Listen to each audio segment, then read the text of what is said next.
Le grand dialogue.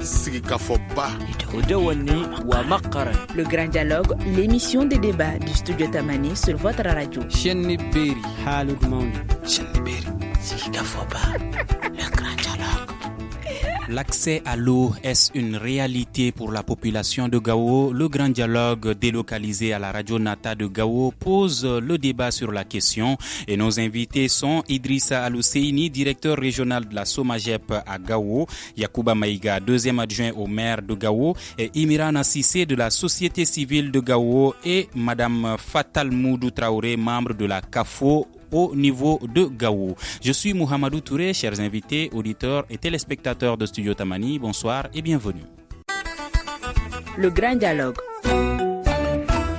Alors, la première question, on va l'adresser bien sûr au premier responsable de l'eau potable au niveau régional ici à Gao. Il s'agit de Monsieur Idrissa Alouseini. Est-ce que l'accès à l'eau potable, c'est une réalité pour la population de Gao? Je vous remercie. Je pense que à Gao, l'accès... Le micro, s'il vous plaît. L'accès à l'eau potable est bien évidemment une réalité. Quoiqu'il y a certaines difficultés qui se posent par rapport à cet accès-là. Mais on peut, comme d'une façon générale, dire que c'est une réalité parce que aujourd'hui, nous, au niveau de la Somagep, quand on regarde nos abonnés tournent autour de 8000 pour une population qui est estimée à 115 000. C'est des estimations. Donc, quand on fait le rapport, le ratio, certaines extrapolations, on peut arriver à environ 60 à 70% du taux d'accès. 60 à 70% du taux d'accès. Êtes-vous d'accord avec cela, Imran Sissé? Oui, bon. D'abord, je rends grâce à Dieu qui nous a dotés d'une faculté qui nous permet de connaître, de juger et d'agir. Et effectivement, je partage un peu le point de vue du directeur de la Somagep à Gao. Effectivement, c'est une réalité. Sauf que, comme il l'a si bien dit, il y a des difficultés. Il y a certaines insuffisances aussi au niveau de la Somagep, qu'on ne connaît pas les raisons. Peut-être on connaîtra ces raisons, Inch'Allah. En tout cas, quand même, nous savons qu'il y a dans certains quartiers aussi qui n'ont pas l'accès à l'eau potable. Il y a certains quartiers de Gao qui n'ont pas vraiment accès à l'eau potable. Donc, je ne sais pas, peut-être ça va arriver. Ou je ne sais pas pourquoi. Dans ces quartiers-là, ils ne bénéficient pas de cette eau potable. En tout cas, quand même, il y a des quartiers que nous savons qui n'ont pas cette eau-là. D'accord. Monsieur Yacouba Maïga, vous êtes deuxième adjoint au maire de Gao. Aujourd'hui, êtes-vous satisfait de l'accès à l'eau pour la population? Merci. Contrairement à mes prédécesseurs, je dirais que je ne suis pas satisfait. D'accord. Je ne suis pas satisfait par rapport à la distribution de l'eau. Si je prends les ratios donnés par le directeur de la Somagep, si on fait le ratio nombre d'abonnés... Le micro, s'il vous plaît. Le nombre d'abonnés par rapport à la population, oui. Mais ce nombre d'abonnés, combien d'abonnés ne perçoivent pas d'eau? S'ils pouvaient nous donner ces ratios-là, on allait être vraiment satisfait.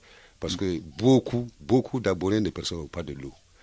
L'eau est concentrée dans un centre. Les autres abonnés, ils n'ont pas d'eau. Donc je ne peux pas être satisfait de la fourniture d'eau à Gao. Alors, à vous, monsieur le directeur. Par rapport au problème posé par monsieur le maire, nous reconnaissons qu'il y a une partie de la population, ou bien des abonnés qui ne reçoivent pas d'eau tout au long de l'année, et particulièrement en cette période de chaleur. Ça, c'est une réalité. Mais je pense que ça n'occulte pas le fait quand même que ça n'occulte pas les approximations qu'on a données tout à l'heure. ici à Gao, quand on regarde au niveau de la production d'eau, il y a un déficit. Il y a un déficit qui fait que pendant un bon moment de l'année, tous les abonnés arrivent à avoir de l'eau. Mais quand la période de chaleur s'annonce, il arrive que certains abonnés n'arrivent pas à avoir de l'eau, soit toute la journée, ou bien il y en a certains qui arrivent à trouver de l'eau la nuit uniquement et non la journée. Bon, par rapport à ça aussi, je pense que des dispositions ont été prises et sont... Mais quelles sont les raisons de cette situation d'abord? Oui, c'est ce que j'ai dit tout à l'heure, c'est le déficit de production. C'est-à-dire que la quantité d'eau produite par la SOMAGEP ne suffit pas réellement à couvrir les besoins de la population de Gao, et particulièrement quand il fait très chaud, parce qu'à ce moment, il y a plus de besoins en eau. Voilà. Mais pourquoi vous n'arrivez pas à produire la quantité nécessaire? Oui, les infrastructures dont nous disposons aujourd'hui, qui sont les forages, ne nous donnent pas le débit suffisant pour répondre aux besoins de la population, pour le moment. Et pour ce faire, ça nécessite à réaliser des investissements, c'est-à-dire à mobiliser même la ressource même, qui est l'eau. Ensuite, de construire des ouvrages de traitement au niveau de la station. Et puis, en troisième lieu, d'étendre le réseau même au niveau de certains quartiers périphériques dont a parlé tout à l'heure mon collègue. Donc, c'est de poser un certain nombre de linéaires de réseau pour que le réseau soit déjà disponible à côté des populations qui vivent au niveau des quartiers périphériques. D'accord. Monsieur Imran, comprenez-vous cette situation qu'il y ait des abonnés et que certains bénéficient de l'eau et que d'autres n'en bénéficient pas? Oui, nous ne pouvons pas comprendre cela. C'est très difficile de comprendre cela parce que des abonnés qui ont les mêmes droits et que certains en bénéficient et d'autres n'en bénéficient pas. Donc nous constatons vraiment une injustice dans ça. Donc nous ne pouvons pas comprendre cela. Et chaque année, nous nous posons la question pourquoi ça n'évolue pas. Il n'y a pas d'amélioration par rapport à ça. Et chaque fois, il se plaint des abonnés qui ne reçoivent pas de l'eau potable. Et vraiment, ils se trouvent vraiment totalement délaissés. Et chaque année, ça se répète. C'est les mêmes problèmes qui arrivent chaque année. Bon, si vraiment nous pensons que s'il y a du sérieux dans le travail, je pense qu'au fur et à mesure, normalement, il doit y avoir des changements. Mais à chaque année, c'est les mêmes problèmes qui se répètent souvent, ça se dégrade. Au lieu d'avancer, souvent on constate qu'on régresse. Bon, ça, on ne comprend pas. Comme il vient d'expliquer tous ces problèmes-là. Mais un problème, je crois qu'une première année, si on arrive à identifier les problèmes, je crois que des dispositions doivent être prises pour que l'année prochaine, qu'on puisse au moins évoluer, qu'on puisse résoudre ces problèmes et qu'on puisse avancer. Parce que la population est en train de s'accroître au fur et à mesure. Si des problèmes qu'on n'arrive pas à gérer, et l'année prochaine, la population augmente. Donc tout ça là, ça va encore créer des problèmes. Donc nous, on ne comprend pas pourquoi cette injustice entre les abonnés. D'autres reçoivent, d'autres ne reçoivent pas. Pourtant, ils sont tous abonnés. D'accord. Alors, monsieur le maire, est-ce que vous pensez qu'il y a un manque de prévention? Bon, comme je ne suis pas un administrateur, parce que dans des débats comme ça, quand tu es administrateur, tu n'es pas bien placé pour parler de certaines choses. Moi, je suis politique, donc je vais parler. Quand on parle de la SOMAGEP, quand on prend la station de Gao, la direction de Gao, et je ne les mets pas directement responsables de ce manque de cet état de fait. Mais j'ai cité les responsabilités encore plus haut. Je me rappelle, j'ai eu à faire un lancement avec le ministre sortant de l'énergie et de l'eau pour 4 filtres à coût de milliards. Mais aujourd'hui, on n'a pas vu encore ces filtres. Je dis quelque part, le bailleur principal de la SOMAGEP, c'est-à-dire l'État, a des carences. Donc notre problème, moi je pense sincèrement que le problème d'eau à Gao, c'est par manque de financement qu'on promet, on lance, on fait des manifestations. Je me rappelle encore des termes que j'ai lancés ce jour-là, je me les rappelle encore. Mais jusqu'à présent, on ne voit pas de suite. Je crois qu'il y a eu un seul filtre, celui des Allemands. Après ça, là, on n'a rien vu, alors que ça a été annoncé à grande pompe ici. Le micro, s'il vous plaît. À grande pompe ici, mais jusqu'à présent, on ne voit pas le bout du tunnel. Cela veut dire quelque part que les agents qui sont là sont des boucs émissaires et qui doivent recevoir les coups à tout bout des champs, parce que nous, consommateurs, on ne voit que les travailleurs qui sont devant nous, on les harcèle tous les jours. Mais en réalité, quelque part, qu'on apprenne quand même à se dire ces vérités-là, l'État ne suit pas. L'État ne suit pas et c'est un problème. Même l'eau que nous recevons, on dit eau potable, moi je dirais que l'eau n'est pas potable. Parce que toutes les consultations des gens qui ont été faites à Bamako, on leur dit non, arrêtez, il faut boire l'eau de Gao, sinon vous allez avoir des problèmes de reins. Bon, quelque part, c'est vrai que l'eau n'est pas potable. Et ça aussi, on voit tout de suite au laboratoire de la centrale de traitement, il y a manque. Tu trouveras qu'il y a des trucs qui manquent.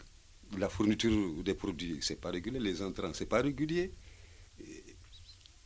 La communication, si ce n'est pas par téléphone, par voie terrestre, même si on envoie un produit aujourd'hui, ça va faire 6 mois. Sinon, si on enlève même en coup de que ça ne vient même pas à Gao, tout cela, c'est des problèmes qui contribuent à nous mettre dans des difficultés de ce genre. En un mot, on n'a pas la fourniture qu'il faut. On n'a pas la fourniture qu'il faut, vraiment. D'accord. La responsabilité de l'État est engagée. Partagez-vous cet avis, monsieur le directeur? Bien sûr, je pense que ça, là-dessus, il n'y a aucun doute là-dessus. Et ce que je voudrais la précision que je voudrais juste apporter, c'est qu'il faut comprendre que par rapport à l'eau potable, l'État avait créé 2 sociétés. Donc, il y a la société de patrimoine qui s'appelle la SOMAPEP et la société d'exploitation qui est SOMAGEP. Bon, malheureusement, la plupart des gens ne connaissent pas la SOMAPEP. Les gens voient juste SOMAGEP qui est la société d'exploitation.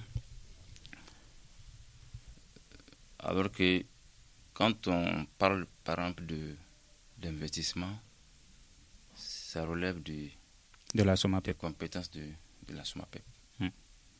Donc c'est la SOMAPEP qui réalise les infrastructures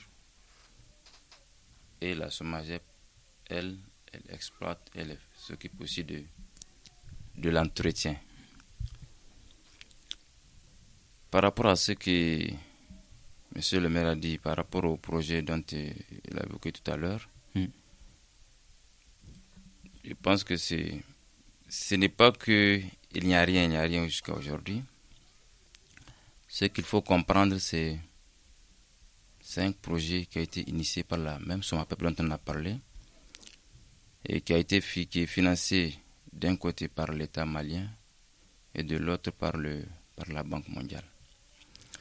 À la date d'aujourd'hui, les entreprises sont connues, ont été choisies, sélectionnées. Le contrôle aussi est connu. Ce qui reste aujourd'hui, c'est surtout la validation du rapport d'étude d'impact environnemental. C'est ce que j'ai compris. Mais est-ce que le processus n'est pas en retard? Bon, certainement que c'est en retard, parce que en fait, c'est surtout ce dernier volet qui a bloqué le projet. Pourquoi? Parce que le rapport d'étude d'impact environnemental n'a pas été validé au niveau de la Banque mondiale. La Banque mondiale avait rejeté le rapport, je crois, jusqu'à 2 reprises.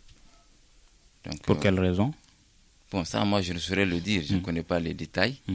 C'est que sûr, la banque n'a pas validé ce rapport-là. Mais en attendant ce projet, il a été réalisé, comme l'a dit tantôt M. le maire, un 4e filtre. Et ça aussi, ça a été réalisé par la SOMAPEP avec le concours de la KfW pour soulager la population.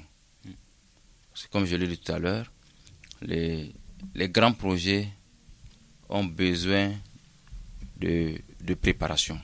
Souvent, ça prend du temps. Et comme on dit chez nous, la soifée n'entend pas qu'il n'y a pas d'eau. Donc, c'est dans cette optique que la SOMAPEP a réalisé un 4e filtre, parce que nous, à Gao, on avait 3 filtres. Donc, un 4e filtre a été réalisé afin de soulager les populations.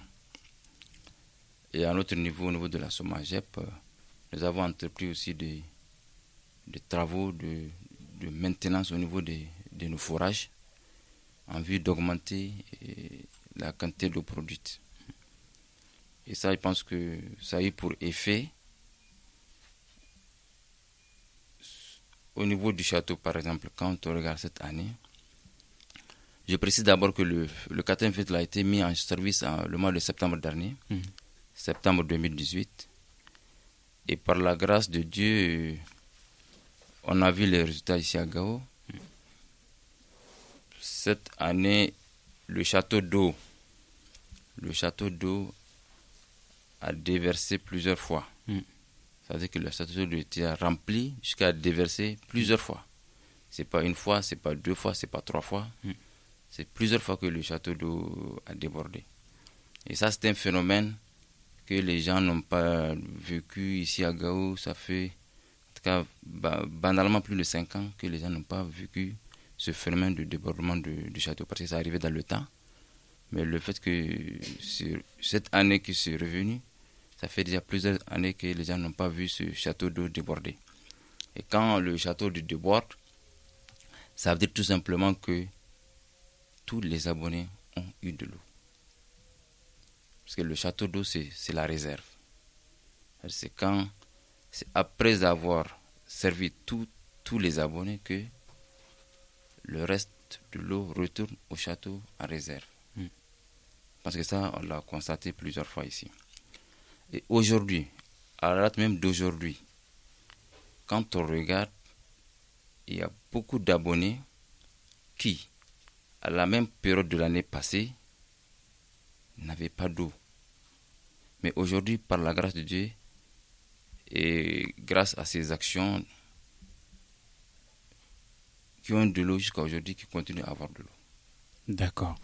Merci de nous rejoindre, Madame Fatal Moudou Traoré. Alors, par rapport à l'accès à l'eau, ces 5 dernières années, vous, en tant que femme principale utilisatrice de cette source, est-ce que vous avez constaté une amélioration?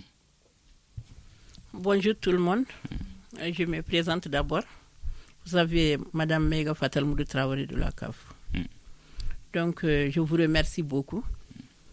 L'eau, déjà, c'est une source de vie. Vraiment, ces quelques années, ça va par rapport aux années passées. Ça va, surtout, je peux dire, cette année. Cette année, l'eau est abordable. On a l'accès même. D'accord. Mais qu'est-ce qu'une insuffisance peut coûter aux femmes? Une insuffisance peut coûter aux femmes plusieurs choses, puisque si tu dis femme, tu as tout dit. La femme, c'est la famille. S'il y a manque d'eau, c'est la femme qui est la première personne qui souffre. Car toute la famille dépend de la femme. S'il s'agit de l'enfant, quand l'enfant a soif, c'est à la femme qu'il le revient. Quand l'homme n'a pas d'eau, c'est à la femme qu'il le revient. Donc, nous sommes les premières victimes si l'eau manque. Vraiment, les femmes sont les premières victimes. D'accord. Alors, monsieur le directeur, je reviens toujours vers vous parce que monsieur le deuxième adjoint au maire a dit quelque chose qu'il semblerait que l'eau qui est à Gao n'est même pas potable. Bon, sur ce point, je ne peux pas rejoindre monsieur le maire, évidemment. Parce que nous, ce qu'il faut savoir, au niveau de la station de traitement, au quotidien, nous effectuons des analyses pour nous rassurer de la qualité de l'eau produite. Parce que c'est à 3 fois par jour, on procède à des analyses au niveau de la station. Parce qu'au niveau de la station, nous disposons d'un laboratoire qui nous permet d'analyser la qualité de l'eau qu'on envoie chez les abonnés. D'accord, mais quand il paraît que les médecins demandent aux gens de ne pas boire cette eau parce qu'elle ne serait pas potable, est-ce les médecins qui se trompent ou est-ce vos techniciens qui se trompent? Bon, par rapport à ça, je ne suis pas médecin, c'est vrai, mais je viens de l'apprendre aussi. Je viens d'apprendre cette information ici même. C'est que sur nous-mêmes qui sommes ici, nous tous, nous consommons la même eau. Bon, moi, je me dis qu'est-ce que c'est pas des gens qui sont malades bien avant, quoi. Peut-être que on ne sait pas les causes. Ça, c'est les médecins qui doivent les savoir. Mais ça m'étonnerait très fort que ça soit dû uniquement à la qualité de l'eau qu'on produit. Parce que nous, on ne peut pas quand même se tromper tout le temps. Ce n'est pas possible. Ok.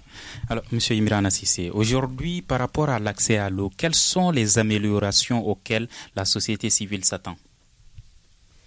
Oui, nous attendons à ce que tous les abonnés aient accès à l'eau, que les quartiers qui n'ont pas accès à l'eau, vraiment, que les responsables, vraiment, fournissent d'efforts pour vraiment atteindre ces abonnés-là. Et ça, c'est un. Deuxièmement, comme monsieur le maire l'a si bien dit, à un moment, nous constatons que la couleur de l'eau que nous percevons nous fait peur. Un moment, on l'a constaté pendant un moment, on a fait du bruit pendant un moment en train de dire que nous ne comprenons pas pourquoi la couleur de l'eau est comme ça, et rouge. Tu vois, on voit que... Bon, on nous a expliqué que c'est dû à des problèmes techniques, je ne sais pas. Donc moi, je crois que c'est des choses qu'il faut prévoir. Il faut que les techniciens, les responsables, la SOMAGEF fournissent beaucoup d'efforts pour vraiment satisfaire les populations en question. Donc ça c'est... Bon, surtout ici encore pendant la période de chaleur. C'est là que nous avons beaucoup de problèmes. Si vous venez pendant la période de chaleur, vous allez vous circuler dans la ville de Gao et ça fait très mal quand vous voyez des femmes qui étaient depuis 5 heures du matin avec des seaux, des bidons en train de descendre en bas pour chercher de l'eau, pour remonter. Souvent, ils passent toute la journée en bas pour chercher seulement de l'eau. Donc ça, c'est pas joli à voir. Ça fait mal. Vraiment, je crois que nous devons dépasser ce stade-là.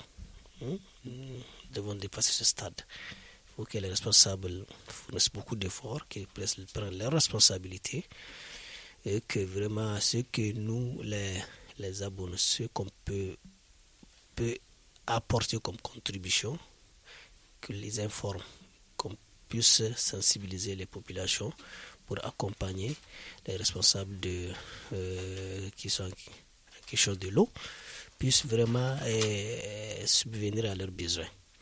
D'accord. Voilà. Alors, monsieur le deuxième adjoint au maire, est-ce que souvent on voit certaines forces étrangères, la MINUSMA ou Barkhane, qui offrent des châteaux ou autres. Est-ce que ça, c'est un plus pour la population de Gao par rapport à l'accès à l'eau? Bon, par rapport à ces étrangers-là, moi je crois que ce matin j'ai eu à parler de ces gens-là. Certains qui ici à Gao on appelle amusement là, parce que la MINUSMA c'est de la farce. C'est de la farce. Ils ont les moyens, et c'est une organisation des Nations Unies qui a les moyens. Et, mais si s'y mettent tout de suite, on ne va plus finir avec ce problème d'eau. S'ils le veulent tout de suite, on va en finir. Mais ils s'occupent plutôt à se faire de l'eau, eux. Mais les autres, non. C'est des camions qui viennent de l'eau. Ils ne boivent pas de l'eau ici. C'est de l'eau de... C'est Diago. Tous. L'eau minérale. L'eau minérale. Ils ne prennent pas l'eau. Donc pour eux, l'eau, c'est toujours pour la vaisselle, c'est laver, et c'est comme ça. Ce n'est même pas leur problème. Ce n'est pas leur problème. Bon, moi je dis que le débat là,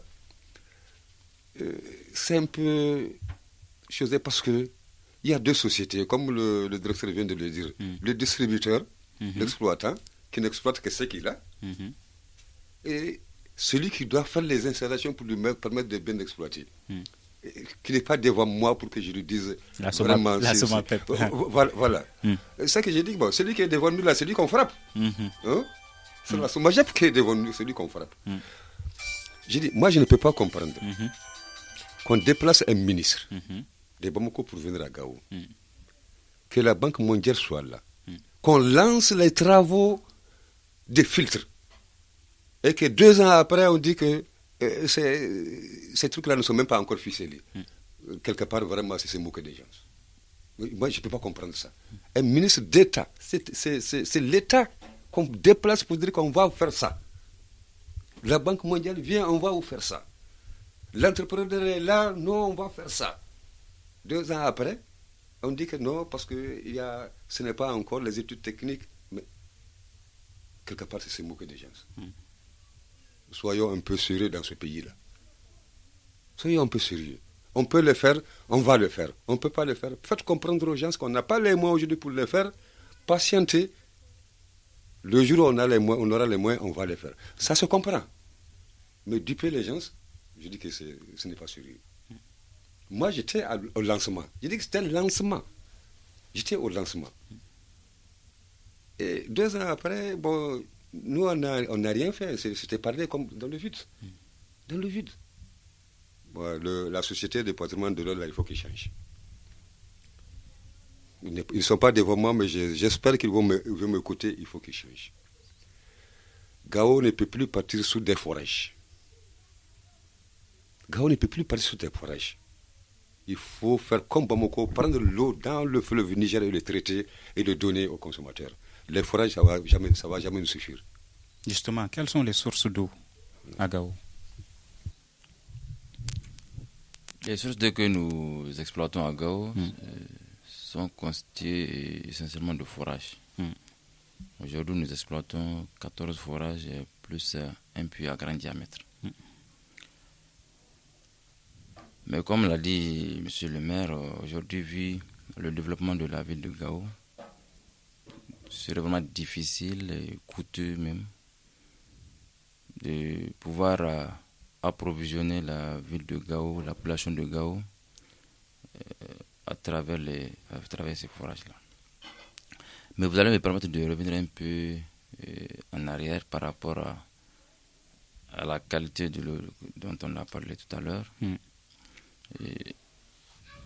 Puisqu'on l'a déjà dit, l'eau qu'on exploite à Gao provient de forages. La couleur que souvent il arrive que les gens voient n'a pas quitté ailleurs pour rentrer dans l'eau. C'est juste la constitution même de l'eau. C'est-à-dire l'eau de Gao contient beaucoup de fer et beaucoup de manganèse. Et c'est ça qui nous pose d'énormes problèmes au niveau de la station. Ce qui nous pousse à procéder plusieurs fois au lavage des filtres, ce qui nous coûte aussi beaucoup d'eau. Donc c'est la constitution de l'eau. C'est des éléments qui sont dans l'eau. Mais dès que l'eau est rouge ou a changé de couleur, est-ce qu'une eau qui est potable peut avoir une autre couleur différente de la couleur habituelle qu'on connaît? Bon, normalement, comme on dit, l'eau n'a pas de couleur. Mais en fait, c'est l'action souvent des produits chimiques qui réagissent avec ce fer et ce manganèse et qui peut donner cette coloration. C'est vrai qu'à vue d'œil, ça peut faire peur, mais quand on regarde du côté potabilité, il n'est pas dit que forcément ce n'est pas potable. Il n'est pas dit également forcément que c'est potable. Oui, parce qu'il y a des normes auxquelles on répond. Il y a des normes. Quand on dit une eau potable, c'est des normes, c'est des fourchettes. La turbidité, il y a beaucoup de paramètres qu'on regarde. Donc c'est une fourchette, quoi. Tant qu'on est dans la fourchette, c'est que l'eau elle est potable. Donc vous garantissez à ceux qui boivent cette eau qu'ils ne risquent rien. Il n'y a pas un chiffre fixe pour dire que si ce n'est pas ça, ce n'est plus potable. Mais les gens qui boivent cette eau de couleur rouge, vous garantissez à ces personnes qu'ils ne courent pas de risque? Non, pas du tout. Pas du tout. D'accord. Maintenant, par rapport aux produits tantôt le monsieur le maire a parlé de produits chimiques, en tout cas à ce niveau, moi je le rassure. L'organisation que nous on a mise en place chez nous fait de telle sorte qu'on ne manque pas de produits de traitement. Le produit de traitement, ça ne manque pas. D'accord. Voilà. Madame Fatal Moudou, Madame Maïga, aujourd'hui, quelles sont les attentes des femmes par rapport à l'accès à l'eau? Bon, comme vous l'avez déjà dit. Si vous pouvez regarder la caméra. Ah, d'accord. Merci. Les femmes attendent beaucoup de choses à l'accès de l'eau. Car déjà, vous avez déjà parlé de la qualité même. La qualité nous fait peur. Parce que quand on prend de l'eau, on garde dans un récipient. Le lendemain, tu trouves que même le récipient devient rouge. Ça change de couleur. L'eau change. On dirait qu'il y a des choses qui sont posées de la poussière. De la poussière ou bien je ne sais pas comment qualifier. Donc, on a peur de boire. En voyant ça, est-ce que si tu consommes, si tu bois l'eau là, qu'est-ce que ça va devenir dans ton ventre? C'est ce qu'on craignait beaucoup. Ça, c'est un. De deux, nous sommes déjà en mois de mars. Déjà fin mars. Avril du moins. Avril, mai, juin, ça, tout le monde connaît le problème d'eau à Gao. Ça, c'est la souffrance. Les femmes ne dorment plus. Parce qu'il te faut te réveiller de 1h à 5h du matin. Ça, c'est dans d'autres zones, puisque d'autres peuvent faire 2 mois sans avoir une seule goutte d'eau. Une seule goutte d'eau. Moi, j'ai vu l'année dernière, il y a des gens qui quittent le 4 pour amener des bidons chez moi. Je passe toute la nuit à veiller pour qu'elles puissent avoir 2 ou 3 bidons, puisque moi-même, j'en ai besoin. Donc, vraiment, si la SOMAGEF peut faire quelque chose de mieux pour nous les femmes, ils n'ont qu'à voir. Sinon, nous sommes fatigués. Nous sommes vraiment fatigués.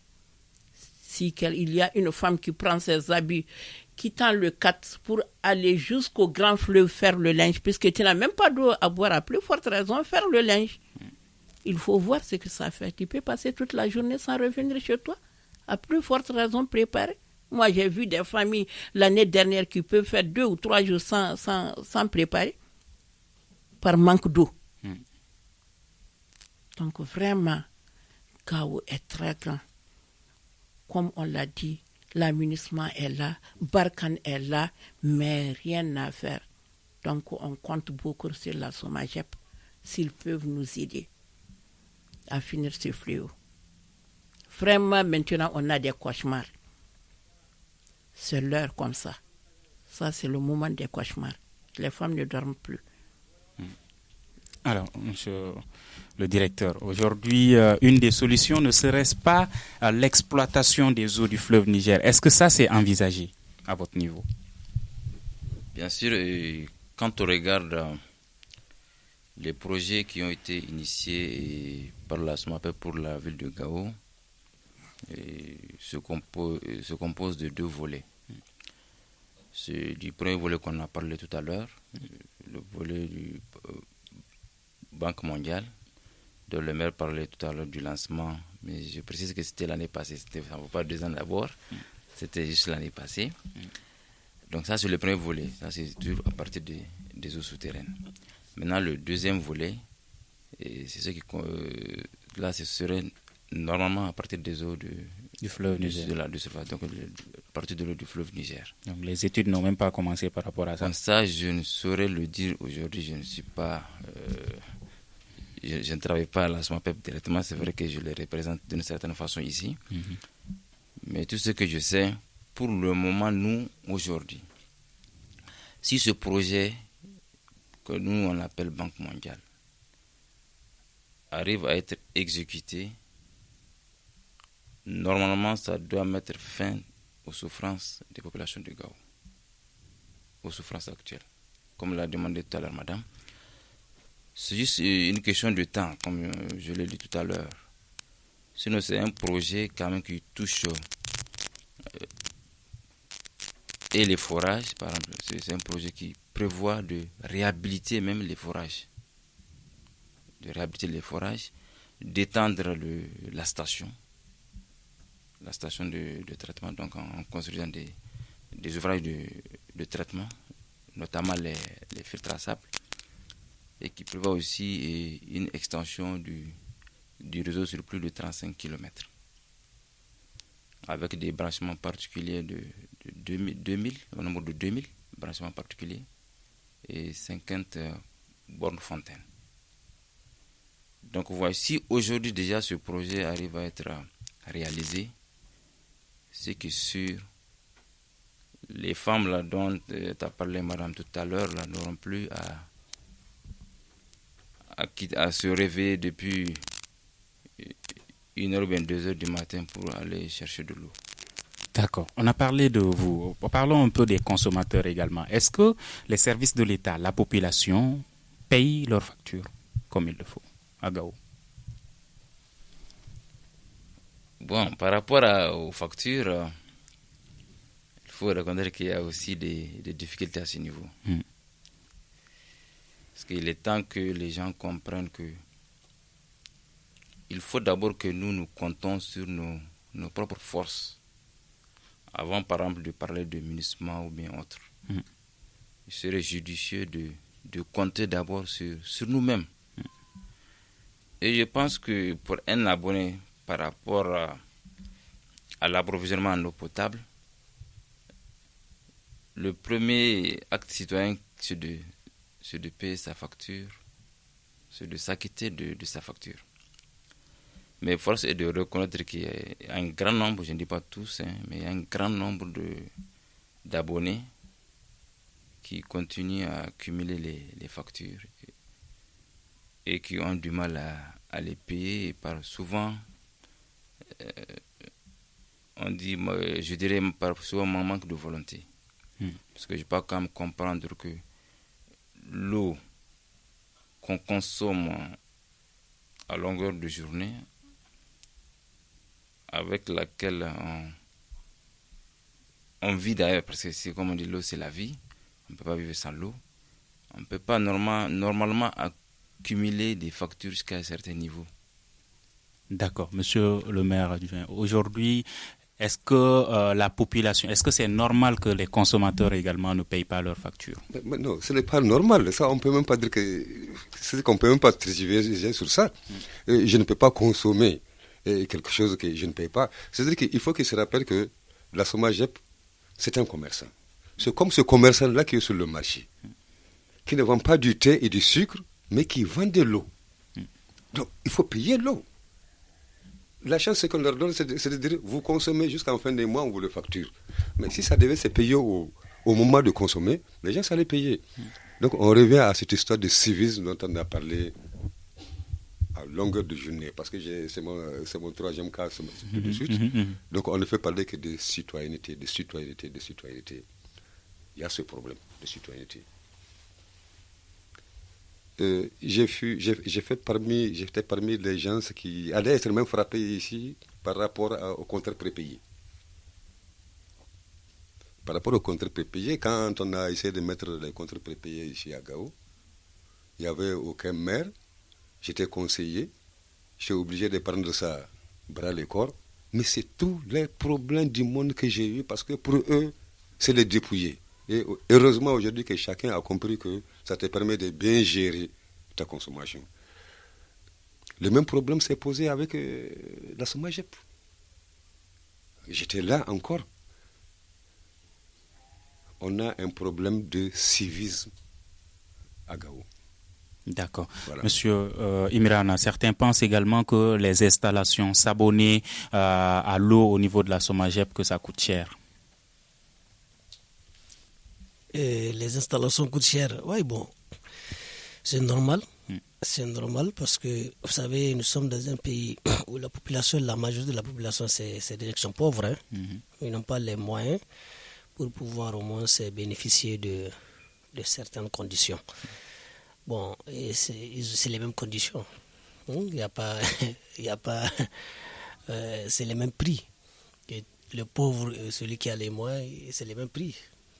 Donc c'est les mêmes prix par lesquels on les abonne.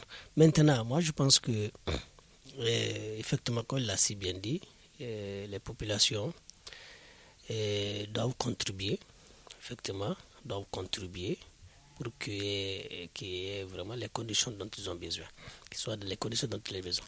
Maintenant, ce que nous allons dire à la SOMAGEP, de redoubler d'efforts et que l'État prenne ses responsabilités. Parce que l'eau, c'est, comme on l'a toujours dit, c'est une source de vie. Et le droit le plus important, c'est la vie. Ça, c'est le droit le numéro 1. Le droit le plus important, c'est la vie. Et s'il n'y a pas d'eau, il n'y a pas de vie. Donc là, il va falloir que nous prenions les choses au sérieux et que nous comprenions qu'il y a des priorités, que les responsables de l'État, qu'ils revoient vraiment leurs priorités. Au niveau de l'eau, on ne peut pas quand même investir des milliards dans des domaines vraiment qui ne sont pas prioritaires. Pourtant, l'eau ici, les gens n'ont pas l'eau. Que leur vie dépend de cette eau-là. Donc moi, je crois qu'il faut que l'État revoie vraiment ses priorités, vraiment, qu'ils investissent vraiment au niveau de vraiment de l'eau, pour que les populations puissent accéder vraiment à l'eau, vraiment par rapport à tout ça. Donc, Madame Maïga, est-ce que vous êtes au courant de l'existence d'un cadre de concertation entre la SOMAPEP, la SOMAGEP et la société civile pour pouvoir mieux communiquer par rapport à cette question? Bon, pas tellement. J'ai toujours entendu parler du cadre de concertation, le rapport qui se trouve entre le cadre de concertation et la SOMAGEP, mais je ne suis pas très bien informée. Vraiment. D'accord. Est-ce qu'aujourd'hui, ce cadre-là, il existe? Et s'il existe, est-ce que ça fonctionne? Ce cadre existe bien, mais c'est plutôt entre la SOMAGEP et l'association des consommateurs qu'on appelle la SCOMA. Et nous avons initié des rencontres périodiques, donc des rencontres trimestrielles, qui nous permettent d'échanger sur les difficultés du moment. Voilà, donc c'était comme ça. Avec la SCOMA, on échangeait beaucoup quand même. D'accord. Donc aujourd'hui, vous promettez à la population qu'elle aura accès à de l'eau potable bientôt. Toute la population. Ou bien il faut attendre le projet Banque mondiale. Je ne suis pas en mesure de promettre quoi que ce soit parce que ce n'est pas moi-même qui réalise. Si c'est moi-même qui réalisais, à ce moment-là, je pouvais promettre, si je peux promettre ou pas, à ce moment je le saurais. Mais aujourd'hui, là où je suis, ma position ne me permet pas de promettre quoi que ce soit. Mais ce que je peux dire, c'est juste qu'il y a de l'espoir. Nous, quand même, on a l'espoir. On a l'espoir. Parce que quand on dit projet, souvent, c'est comme ça. Ça devient lointain. Mais par la grâce de Dieu, un jour va arriver où on va même l'oublier. D'accord. Avez-vous espoir aussi, monsieur le maire? Le projet, on va attendre quand tout le monde va mourir, le projet. Bon, ok. Bon, j'ai dit que de passage, on avait parlé un peu de l'aménagement de Barkhane. Bon, je reviens un peu dessus parce qu'ils ont réalisé quelques forages. Ils ont réalisé quelques forages. Et dans le cadre du programme présidentiel aussi, il y a eu quelques forages. Mais j'ai dit, tout ça là, c'est du gaspillage. Parce que je me suis dit, d'ailleurs, je l'ai dit à une ONG américaine qui était venue, on va faire des forages, on va faire des forages. J'ai dit non, on n'en a pas besoin. Prenez contact avec l'institution qui est chargée de l'eau au Mali. mettez ces fonds, regroupez tous ces fonds-là à ce niveau-là pour faire un truc global qui peut servir à tout le monde. Mais faire un forage ici, faire un forage là-bas, le forage c'est 1 mois, 2 mois, 3 mois, on n'a plus d'eau, j'ai dit que ça ne sert pas, c'est de l'argent jeté par la fenêtre. Pourquoi ne pas regrouper les efforts? Tous ceux qui veulent faire des forages là, les forages c'est 7 millions, 10 millions, 15 millions, regroupez-les. Ça va faire un montant consistant qui peut faire quelque chose au niveau de la station de pompage. Moi, c'est comme ça que je vois la chose comme solution. Je vois qu'on peut se développer. D'accord. Mais si chacun doit faire son marché à côté, et tout le monde sait ce que cela veut dire. Pourquoi ce marché-là est fait à côté? Parce que quelque part, quelqu'un m'a dit 10%, j'ai dit 10% est devenu légal au Mali. D'accord, vous proposez de concilier les efforts pour une meilleure solution. Merci Yacouba Maïga, deuxième adjoint au maire de Gao, Idrissa Alouseini, directeur régional de la SOMAGEP à Gao, Imran Sissé de la société civile de Gao et Madame Maïga Fatal Moudou Traoré, membre de la CAFO au niveau de Gao. Je suis Mohamedou Touré. Merci à la radio Nata qui accueille le grand dialogue délocalisé, à la régie vidéo et audio, Moumine Sendebou et Mamadou Ouattara, et merci encore à Ali Maïga également qui a participé à la réalisation de ce débat, et merci à tous, à la prochaine. Le grand dialogue. Le grand dialogue, l'émission des débats du studio Tamani sur votre radio.